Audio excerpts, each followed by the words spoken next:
Hello, interweb. It's your boy, Mr. Hosking, and I'm here as promised to talk to you about the Cold War in the 1960s. Here you see a picture of John F. Kennedy and Nikita Khrushchev discussing relations between the Soviet Union and the United States. As you know, those are the two countries that are really facing off in the Cold War. Last we talked, Nikita Khrushchev has started this idea of peaceful coexistence. You live in your realm where you're in charge, and I will live in my realm where I am in charge, and we'll just be peaceful in our own worlds. You stay on your side of the block, I'll stay on my side. The first crumbling of this is the U-2 incident. It is not the band U-2, it's the airplane that the band is named after. The U-2 is a spy plane that's shot down over the USSR. Khrushchev demands an apology from Eisenhower. However, Eisenhower refuses to give that apology, and Khrushchev and Eisenhower had some really nasty words for each other, but eventually they abort those nasty words and back down. This is the remains of the American U-2 plane, and our pilot was captured and imprisoned by the Soviet Union. Quick video about it. The U-2 had revealed that the Soviets were greatly exaggerating their nuclear capabilities. Seeing continued surveillance as a diplomatic risk, Eisenhower had suspended the flights. But under pressure from his advisors, he reluctantly agreed to allow one more mission. Mayday in Moscow. This year's parade through Red Square is a 3.5-hour affair with emphasis on peaceful coexistence. On May 1st, 1960, as Kremlin leaders waved to the Mayday crowds in Red Square, a U-2, piloted by Francis Gary Powers, was shot down over Soviet airspace. In an instant, the plane, the pilot, and any chance for peaceful coexistence came crashing to Earth. The White House had devised a cover plan for just such an occurrence. They claimed the U-2 was on a weather mission originating in Turkey for NASA and had strayed off course. The next day, they changed the story. The plane was piloted by a civilian, and a failure in oxygen equipment had resulted in the pilot losing consciousness and accidentally violating Soviet airspace. It was all rubbish. Khrushchev knew the U.S. had been flying spy missions over the Soviet Union, and now he had the evidence to prove it. The wreckage of the U-2 and the American pilot, alive and kicking. Trapped, Eisenhower finally came clean with the American public. Now, this does not put the United States on trial of parade. At the Paris summit 2 weeks later, Khrushchev turned the U-2 incident into a crisis.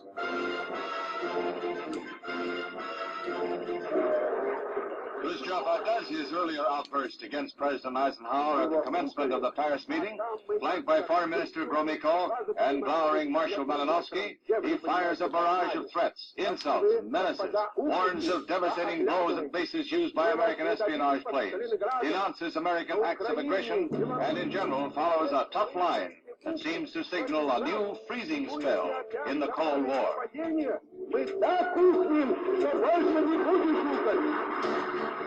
The captured U-2 pilot, Francis Gary Powers, was convicted of espionage against the Soviet Union and sentenced to 10 years in prison. It was August 17, 1960.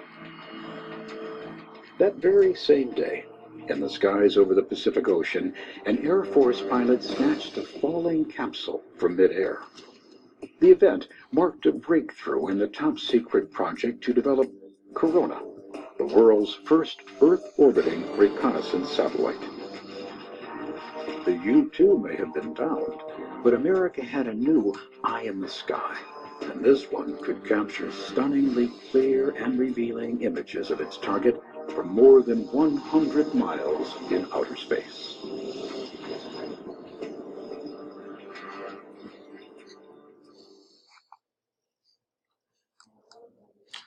I just can't emphasize enough how lucky you guys are That's actual news footage. Imagine that's what TV was like today. You would be so embarrassed. I'm embarrassed. I'm glad I wasn't alive when those films were made. The Berlin Wall is going to be built in 1961. Again, walls have two purposes. One, to keep people out. The other is to keep people in. The Berlin Wall is built by the Soviet Union to keep people in. It's like a prison wall. It's not like a fence you would put up around your yard to keep those darn kids from next door from kicking their ball in your yard. 2 million East Germans are escaping to West Berlin between 1949 and 1961. Soviet Union wants people to stop leaving, so they put up a wall. Khrushchev threatens President Kennedy the USSR would sign a peace treaty with East Germans who would then control access to Berlin. The Soviet would protect East Germany's right to control the flow into Berlin.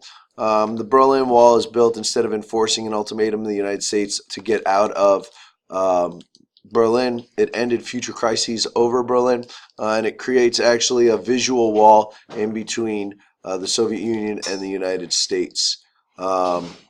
It's a really neat idea of a wall. It started up as just like a picket fence that they put up really quickly, and then it escalated to chain link fence, and then barbed wire, and then concrete fences, and then two walls, and then guard towers in between with people with machine guns, and sand in between the walls so they could see footprints of people that were going. So it became a really, really big deal.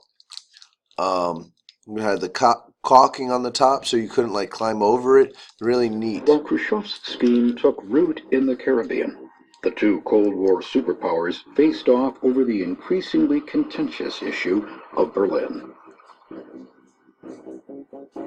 By the 1960s, West Berlin was a thriving cosmopolitan city. In the words of one Cold War historian, the West German capital was a permanent advertisement for the virtues of capitalism and democracy in the middle of communist East Germany. Still, West Berliners lived with the fear that the communists could cut off land access to their city, as they had done during the Berlin blockade in 1948. Jobs, prosperity, and freedom, and the security afforded by the American military presence beckoned to the hungry, disenfranchised, and repressed of East Germany. To the exasperation of their communist leaders, millions fled across the open border. By the time President Kennedy met Nikita Khrushchev in 1961, millions of East Germany's best and brightest had left the country, and the mass exodus had become a crisis for the communists. Marxism was born in Germany. If it does not prove itself as superior and vital here, then we have not won. Tired of haggling over the divided city, Khrushchev issued an ultimatum to the American president: withdraw U.S. troops currently occupying West Berlin, or face a blockade. Kennedy stood his ground. We will at all times be ready to talk, if talk will help. But we must also be ready to resist with force, if force is used upon us. The source of world trouble and tension is Moscow, not Berlin. And if war begins, it will have begun in Moscow, and not Berlin. War did not come to Berlin, but a wall did. Barbed wire and concrete 12 feet high and 100 miles long, isolating West Berlin. East German border patrols had orders to shoot to kill, and they did. The wall was a hateful thing, Khrushchev admitted, but what should I have done? The East German economy would have collapsed. The much-hated Berlin Wall finally settled the nagging German question and averted war in Europe. But events elsewhere threatened to push the world to the brink of destruction.